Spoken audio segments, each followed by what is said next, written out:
These guys are ridiculous. These guys are ridiculous. Now, how about them damn Celtics? And we are back with another episode of How About Them Celtics. Sam and I are here recording Friday, June 7th, after Game 1 of the NBA Finals, where the Celtics earned a 107-89 victory over the Dallas Mavericks, going up 1-0 in the NBA Finals. Jaylen Brown led the team in scoring with only 22 points. Kristaps put up 20 off the bench. He was awesome. Whole team contributed. Luka Doncic had 30 and 10, but only had one assist. Great way to start the finals, Sam. This is an excellent way to start the finals. I think anytime the Celtics have a balanced scoring night like this, it ends well. They didn't have to rely on anybody too heavily. What was the most amount of shots attempted? I don't even know off the top of my head. What did Jaylen Tatum have? took 16 16 shots? Tatum took 16. Kristaps took 13. Jaylen had 12. Derek had 11. That's just a good sign for the way the offense is operating. There weren't many stretches throughout this game that you felt like the ball was sticking. There was the dreadful third quarter where you felt it a little bit. But overall, they did a great job of making the extra pass. They didn't look nervous. They didn't freeze up. They didn't get tunnel vision. No, they just kind of stayed true to what they did all season. They came out in game 1, and they set the tone for the series, hopefully. And going forward, it feels like they still have some room to grow. But overall, the decision-making, awesome in this game. They looked really good. I mean, this was everything you wanted. Kristaps Porzingis is going to be the story, so we can start there. Motherfucker comes out 18 points on 7 or 9 shooting in the first half on absolute fire. Couldn't miss anything. It was bullying guys. Josh Green tried to get up in his airspace, tried to push him around a little bit. Kristaps pushed him back, hit a little jumper. He did everything. 8 of 13 from the field, 2 of 4 from 3 tonight. Had 6 rebounds as well for 20 points. It looked like when he first got on the court, it was like he was moving a little gingerly, and then as he got going, it was just like, all right. Like it felt like the beginning was just, I haven't played on a basketball court in the NBA for a month, so need to get used to it. He looks awesome. Bringing him off the bench was awesome. Played only 20 minutes, but it didn't matter because it's all they needed, and that's awesome. So credit Kristaps. I mean, that's the story tonight. KP was awesome in his return, and I've said awesome 5 times, but that's because he was. Apparently, awesome is a white person thing. Is it? Girlfriend always tells me you say that so much, and she's Awesome. like, "You're rubbing off." I'm just trying to say awesome. Awesome's a good word. Come on, It is a good word. It's one of those things I didn't know until she told me. She's like, "Yeah, nobody says that except you." Yes, one of the more awesome things is seeing Porzingis rip the hearts out of another team while just kind of laughing at them. His former team. Yeah, his former team. He's just giggling. He's out there laughing. Everything's a big joke to him. Ever since he came to the Celtics, all he's done is smile and go out there and get buckets. And you saw both of those things today. And you also saw a presence at the rim. He blocked all the shots. He had 3 blocks in his return. He showed no signs of being afraid to get up and jump. He had a couple loud dunks. And he did not look timid whatsoever. The perfect debut for Porzingis. Comes out, guy is scorched earth as soon as he comes into the game, makes a couple of tough catch, posture, fire up jumpers, and looked dominant. These guys had no answer for him. Also, quick tangent on the Porzingis post-up turnarounds. Imagine if he got the whistle that Luka gets on the rip-throughs. That dude would have been at the free throw line all night.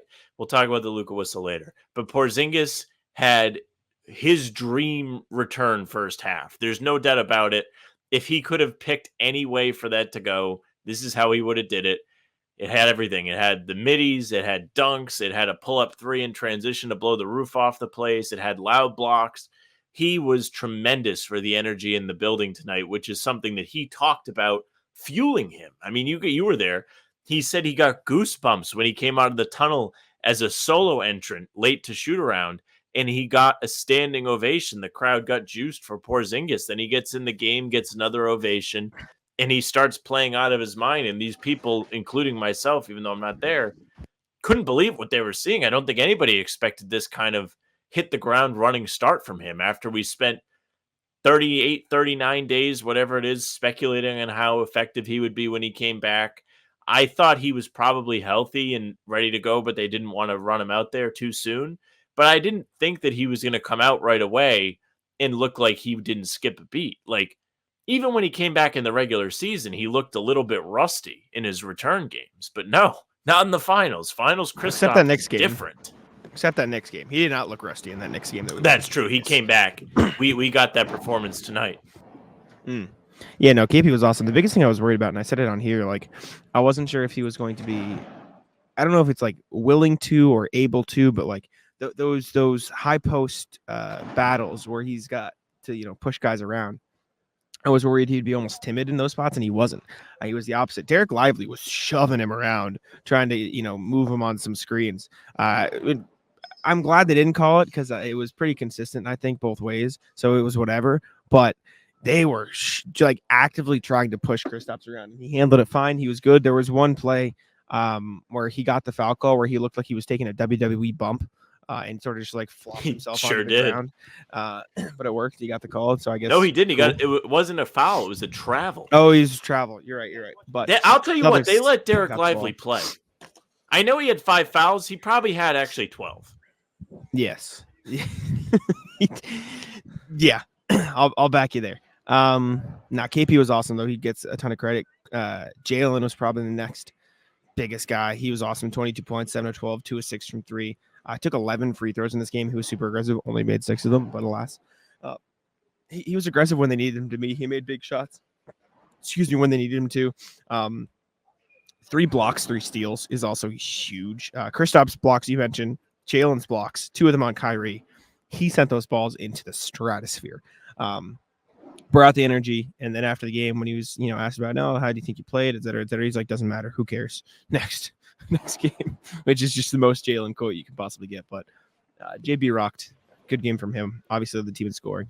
It was nice to see him be aggressive, and that's kind of the niche he's carved out for himself in the playoffs. Is like picking his spots to be super aggressive and really bringing the Celtics back.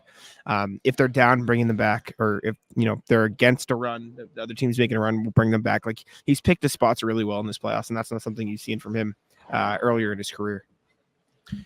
Yeah, Jalen has done exactly that. Pick the spots, right? This has been a tremendous best situation in the world as a basketball player run for Jalen, where we'll get into the Tatum game momentarily, but he sees tons and tons of bodies when he goes to the basket, and that leaves the game in Jalen's hands. And Jalen has done a great job throughout this run of being like, okay, yeah, you want to leave it to me? I got you. I'll take care of it. Eastern Conference Finals MVP. I'll make the big shot. I'll drop 40 in game 2. I'll make the good decision at the end of game 4. Today, he let defense be the kickstarter for his offense. He really didn't do a whole lot in the first quarter. He had 1 field goal, and it was the dunk after he stripped Luka, and then he stripped him again later in the quarter. He got going by raising his intensity, taking the Luka matchup personally, like we talked about on this show.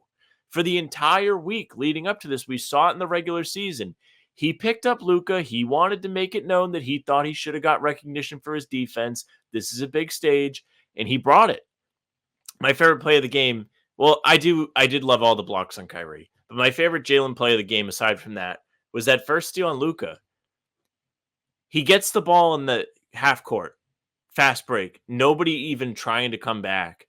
He realizes it, plays with the crowd, keeps them in the palm of his hand, takes his time, lets the anticipation build before he throws down the super cool dunk. They're all like, are we going to see some dunk contest stuff? I thought we might see a windmill. Nah. Loud tomahawk slam with 2 hands for Jalen. Mm-hmm. Big time. Need that.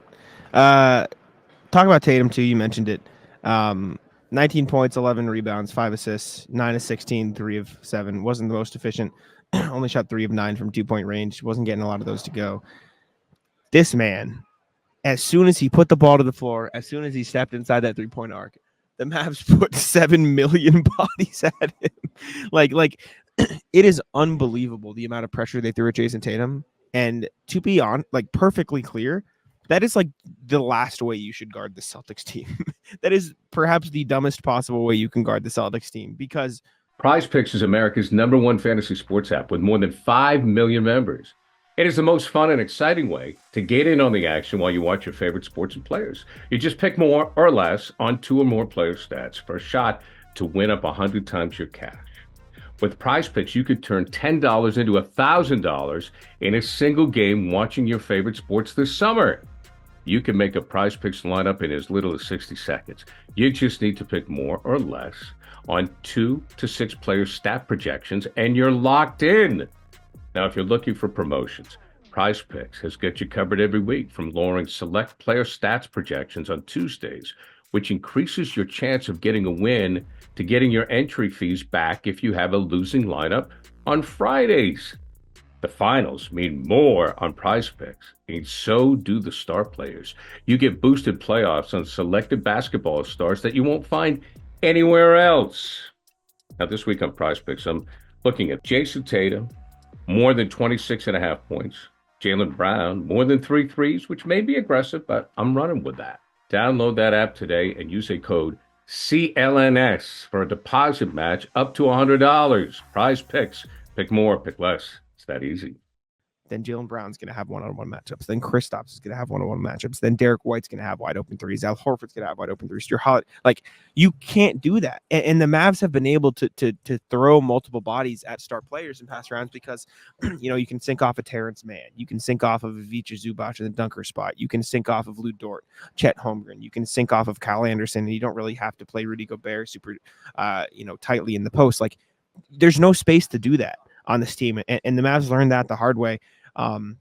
6 turnovers wasn't great. The efficiency wasn't great, but I think Tatum played a better game than he's going to get credit for. Lots of room for improvement because he was not very good. I think there were some bad shots in there. I think he should be a better finisher around the rim. A couple of the turnovers were bad. Like, I'm not saying Tatum was perfect, but for the amount of pressure that's thrown at him, I think he did what he was supposed to do. And for what it's worth, he was the best rebounder on the floor tonight, and that's huge. So, need to be better from Tatum, but also not nearly as bad as I feel like a lot of people are going to talk about. I feel like there weren't many bad Tatum shots in this game. End of the first half, head in the microwave bad. Aside from that, not really much to complain about. I even thought he just had a game where he took what was given to him. You mentioned it. He's seeing a bajillion guys anytime he goes inside the 3-point line. He just made the right decisions. He was almost playing the way Luka plays, where he was driving and doing everything he could to make the defense believe he was going to try and go up with it, and he was just dumping it to the guy on the opposite end of the paint. Drew Holiday got a couple buckets off that. Derek White had a dunk off of it. And then you mentioned the rebounding. The rebounding was unbelievably important in this game. He was grabbing them at huge stretches in this game when the Celtics needed a stop. He wasn't going to leave it up in the balance to see if they would let Dallas get a second chance or not. He took advantage, loud rebounds. And when he gets the rebounds, he gets out and runs a little bit and allows the Celtics to try and get something going in transition. I loved it from Tatum. I thought he made lemonade out of lemons in this game. And even though he wasn't as efficient as you might like, it wasn't a, oh, wow, Tatum's actively hurting them game. He did turn the ball over quite a bit, especially in the first half.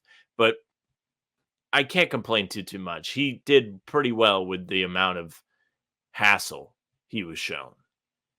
They sent a lot of bodies at him. I also think, with the amount of times he drove and saw a bunch of bodies at him, 2 free throws is crazy. I'd have to go back and watch, but it felt like he was getting hit.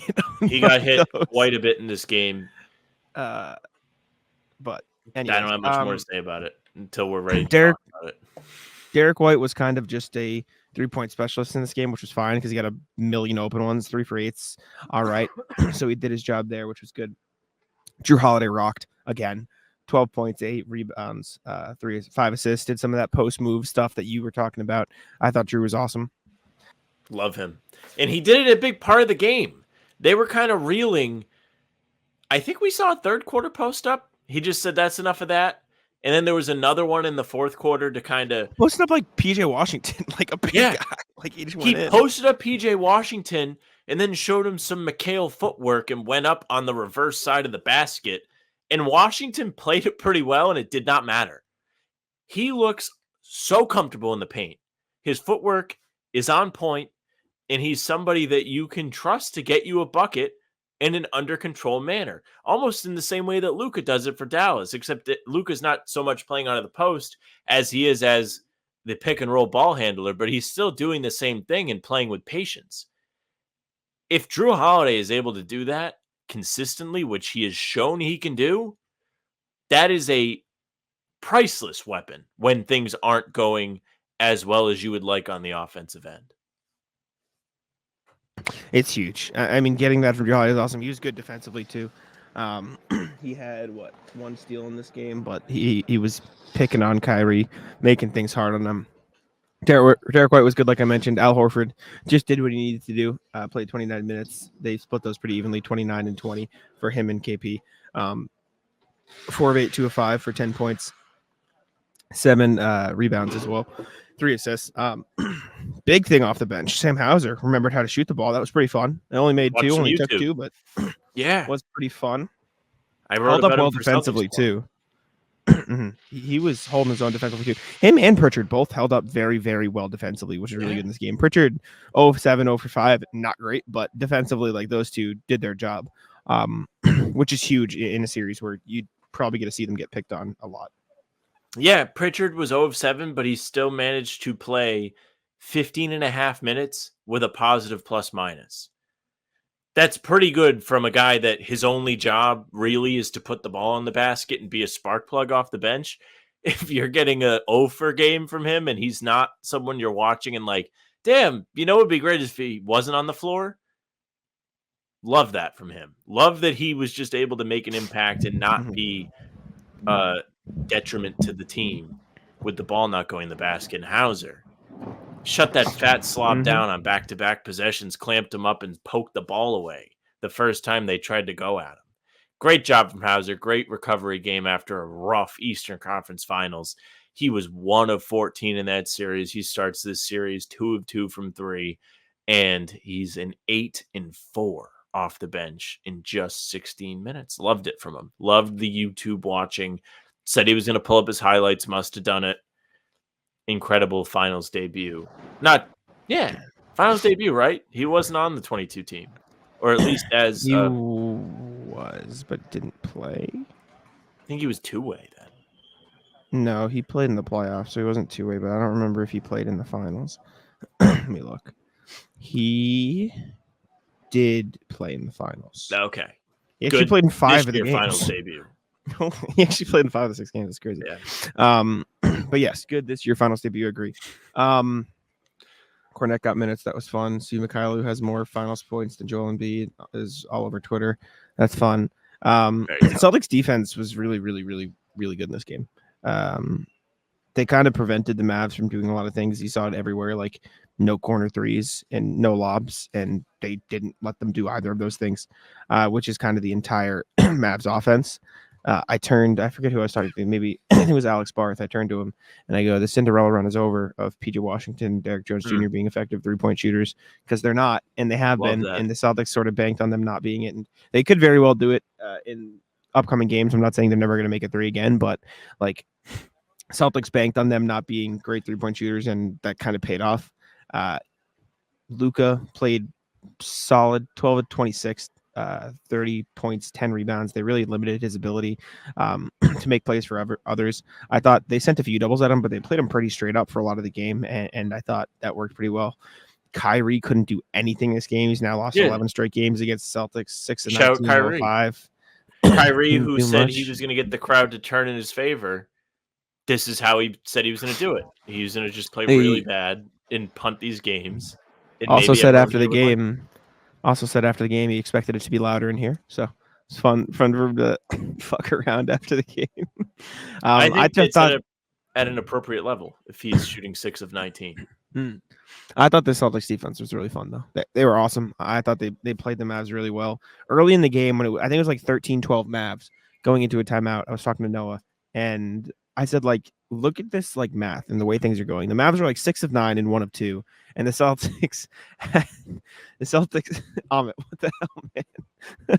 And the Celtics were like 4 of 13 and like 2 of 8 or something. Like they had taken a ton of threes, and I was like, this math has to even out. End of the game, Mavs 7 of 27 from 3, Celtics 16 of 42. Mavs 9 assists on the night, Celtics 23. Like the math evened out. The Celtics committed to the way they were playing defense. And it worked out for the best. And in the whole, I would say, like, let Kyrie and Luka try to do their thing. I think they will obviously play better than this in future games, but like you can see this formula working, and it did a good job in game 1. Yeah, it's funny you mentioned like all the other guys being just completely incapable of making any shots. Game 2 is upon us now. This is when all the other guys on the other team decide that they can make anything and everything. So be careful. Except last series.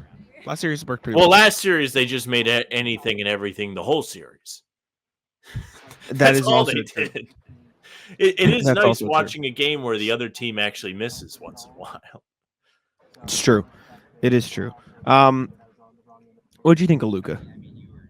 That slob, crybaby, gets a lot of rip through ticky tack fouls. He only shot 5 free throws. Yeah, I didn't come away with that. I'm curious. I thought with the amount of physicality Tatum had to deal with on the other end on drives, like on passes and stuff, Luka had a much easier time getting the whistle to be blown. Whether or not he was actually getting free throws from it was another story, because Luka, as we saw today, loves a late pass. He loves to make you think he's going to go up with that ball and pass at the absolute last second. Mm-hmm. And as much as that is a weapon for him setting up his teammates, it's a detriment to him getting to the free throw line, because the foul no longer is on the shot, it's on the pass. So I think we saw some of the free throw attempts slip away that way from him, but he did a good job at drawing fouls. And it goes back to what we talked about with Holiday, where if he's playing under control like that, it's so much easier for him to pause, get the defense off balance, and draw the foul. Luka loves the up fake. Jaylen Brown, to his credit, did a tremendous job of not biting on his up fake, and he gave Luka a hard time the entire night. By the end of the game, Luka was tired. He was incredibly tired. And they were making a huge deal of him limping on the broadcast, which I don't really put any weight into because he's been limping the whole playoffs. But I do put weight into him being tired, because as we all heard about the entire Western Conference Finals, being tired was the downfall of Anthony Edwards, the next Michael Jordan. He was defeated by tiredness and fatigue. Luka is going to have to be durable in order for Dallas to compete in this series. He can't get tired at the end of games. The end of games is when everyone says the Mavs are going to take one from the Celtics. And if he's tired, that's going to become a lot more difficult. Not to say he's never been tired before, but you could see how much Boston took out of him with Jalen's consistent pressure, Drew's pressure when it wasn't Jalen, and then they consistently went at him when he was on defense. Game Time makes getting NBA Finals tickets even faster and easier. Prices on the Game Time app actually go down the closer it gets to the tip-off. Like right now, I was looking on the app, and it's really easy to use. Just download the app. Lots of pictures for us sports fans, lots of pictures. And, the tickets for Celtics Game 1 and whoever they play, between $600-$700. But the closer you get to actual tip time, it's going to go down. So you and your friends may do a last-minute thing. And I know it's a lot of money, but maybe it's 2-3 of your friends. Last-minute trip, boom, let's go. Let's see what the tickets are on Game Time. You never know. With killer last-minute deals, all-in prices, views from your seat, and their lowest price guarantee, Game Time takes the guesswork out of buying NBA tickets. Last-minute tickets, flash deals, zone deals. Okay, here's the deal. Last-minute deals save up to 60% off buying last-minute for sports, concerts, comedy, theater, etc. Now, the flash deal is save even more with exclusive in-app deals on select seats ahead of the game or the event. Save even more when you choose a section for the zone deals. You choose a section, let Game Time choose the seats. Sounds pretty good to me. Take the guesswork out of buying NBA Finals tickets with Game Time. Download the Game Time app, create an account, use code CLNS for $20 off your first purchase. Terms apply. Again, create an account and redeem code CLNS for $20 off your first purchase. Download Game Time today. Last minute tickets, lowest price guaranteed. I think the Celtics did a great job of forcing Kyrie and Luka in particular to just take really tough shots. Like that. Mhm. That is what the Mavs offense had to be. Luka took 12 threes in this game. He made 4 of them.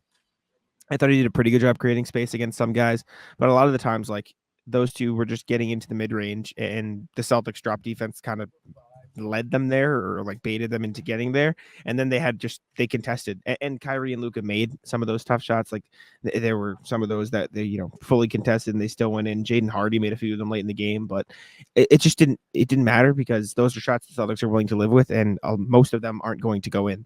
And when their offense is comprised mostly of tightly contested twos and the Celtics are getting wide open threes, like it's probably not a good formula for winning. Dallas went on that run too, and I'm going to write about it for Celtics blog. Dallas went on that run and, brought the Celtics lead down to 8. Joe Mazzulla calls a timeout, and the Celtics just rip off a massive run, send it back out to 16. And it was kind of game over from there, really. The way they responded was huge, and Joe's made a big point all season of like, they're going to go on runs. Like it's the NBA. Teams are going to play well. They're going to go on runs. They're going to cut down leads, and it's going to happen. And the fact that the Celtics this year have been able to respond to those and not let it cut into the way they're playing is indicative of how much they've grown, because in years past, those leads would be evaporated.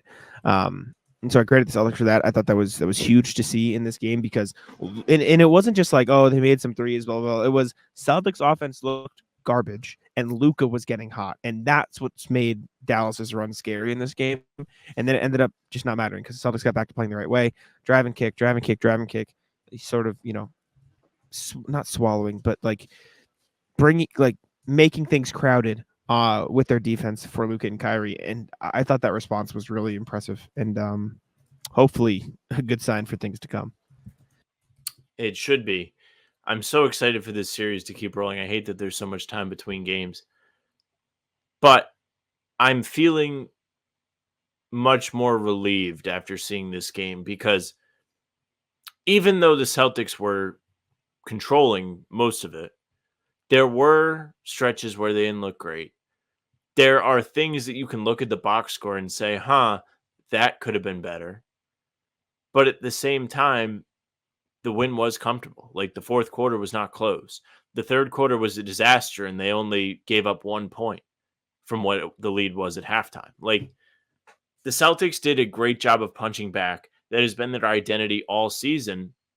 And seeing them carry that over to the finals is a very promising sign. Looking at the opening quarter of this game, you could just tell the comfort level that the Celtics had, having been here before, the majority of these guys, they were not fazed by the bright lights. As much as Joe joked about it, the bulbs were indeed the same, at least for them. For Dallas, they certainly weren't. Dallas is a team that is heavily reliant on guys without much experience, or at least as much as the Celtics have.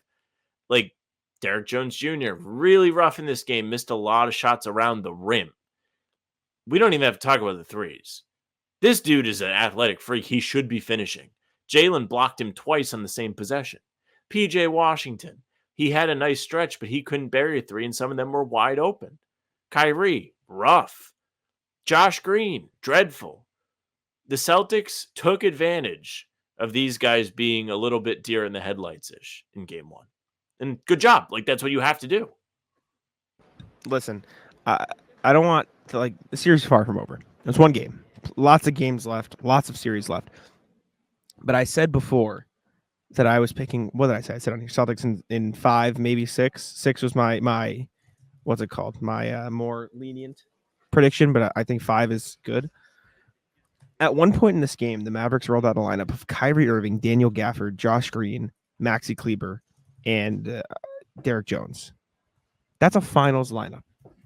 A finals Kyrie, Derek Jones Jr., Daniel Gafford, Maxi Kleber, Josh Green versus whoever it was, Brown, Derek White, Drew Holiday, Sam Hauser, and Al Horford. Like, I don't get how people genuinely looked at the series and said, oh, Luka's the best player in the series. Yeah, they're going to win. The talent gap between these two teams is unbelievably egregious.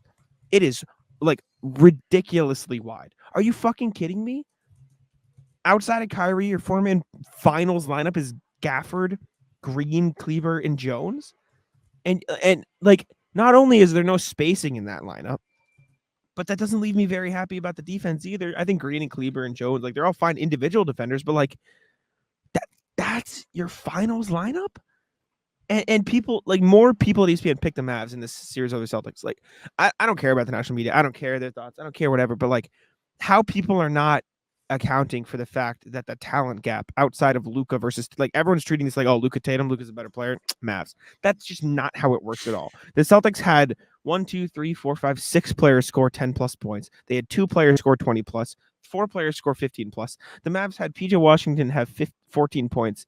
Jaden Hardy scored 13 in garbage time. Luka had 30. Kyrie had 12. Like, Luka had 30 and no one else like did anything outside of garbage time. Like, I don't get how people look at the series and don't acknowledge the ridiculous talent gap between these two teams. The Mavs are going to be better. They have tons of room for improvement. They will be better. It's not even they can. They absolutely will be better. The Celtics are just a better team. They just are. They are across the board. Yeah, I think anybody that's been following the pod and been following the team should know that. It's simple. Clearly, some people don't. It's crazy, man. I cannot believe more people pick Mavs than Celtics in this series. That like, it's unfathomable to me. And I don't care about it from like it just became like the trendy disrespect thing. Perspective. All of the money was on Dallas tonight. It was 82% of the money in Vegas was on Dallas. I get that, game though. 1. But I at least get that because, like, what do you mean you get that? Well, because from a like, you have to think from a gambler's perspective. The Celtics have dog shit odds, so if you want to make money, you'd be like, this, like, they could win. It's Luka. You know what I'm saying? Like, at least there's like some semblance. To see if it was money line or spread. Both. Oh, I don't know about that, but I know there was more money and more bets on the Mavs. But at least that has the somewhat reasonable excuse of it's better odds. Let me get some bang for my buck. ESPN experts picking Mavs over the Celtics. It doesn't make any sense. It like there's no semblance of sense. Like, I wonder, and I'm absolutely not going to do this research because it's stupid and I don't want to. I wonder if there's ever been a series where the betting lines were this in favor of one team, and then all of the ESPN experts pick the other. You know, it's a trendy thing. Don't add up. It is. Everybody wants to be sharp. Oh yeah, like, if they really don't have as much to lose. If the Celtics win, they can just be like, well, yeah, everybody knew the Celtics would win. But if Dallas wins and they're right, they can be like, see, like, Dallas was a massive underdog and I thought they would win. It makes them feel like they knew something or they have extra credibility or whatever it may be. Everybody loves the trendy pick. Everybody was on Dallas. All the Twitter polls are on Dallas. The Celtics didn't care. They came out today and cooked. They looked fantastic from the jump. They had a hiccup in the second half, and they quickly recovered and made it all a memory by the end of the third quarter, and the game was put to bed. Shout out to Kristaps. Shout out to the boys in the first quarter. I loved the tone-setting performance that we all got to see. They really didn't leave it up to doubt whether or not they were taking it seriously. It starts with the equipment manager. Last time of the season. Yeah. Credit the Celtics. They played great. They looked awesome throughout almost all this game. Lots of series left. Like I said, the Mavs will absolutely be better. But I think the Celtics can also be better, which is a good thing. Anyways, Wi-Fi held up just long enough for us to get this in. I got a little lag while Sam was talking there, so we can wrap here. Appreciate y'all for tuning in. Let us know your thoughts in the comments. Subscribe to How About Them Celtics on YouTube. Follow us on. Sam will go over it. I'll let him wrap it up. Yeah, thank you very much for listening and watching. Subscribe to the channel. Hit the bell so you don't miss any of our daily uploads. New content at 5 a.m. We have game recaps like these the morning after each game. Full pods Tuesday, Thursday, and Sunday, and other videos in between. We'll probably have a Game 1 grades for you Saturday morning. We'll also have streams on the channel. Talking C's is live Monday, Wednesday, and Friday mornings. Celtics the Roundtable is typically Tuesday evenings. We might be moving it to late night because it was a ton of fun this week. And Jack and I are live pregame for a half hour, getting you ready for tip-off. Again, leave a like, subscribe, hit the bell, comment, tell us what you thought. You can find us on Spotify and Apple too. Our pods and recaps are there for you. So if you follow, those will go right into your feed, audio only. Leave a 5-star review. We would appreciate that very, very much. You can email us, hbtcpod@gmail.com. RJ already got his thoughts and he's sharp.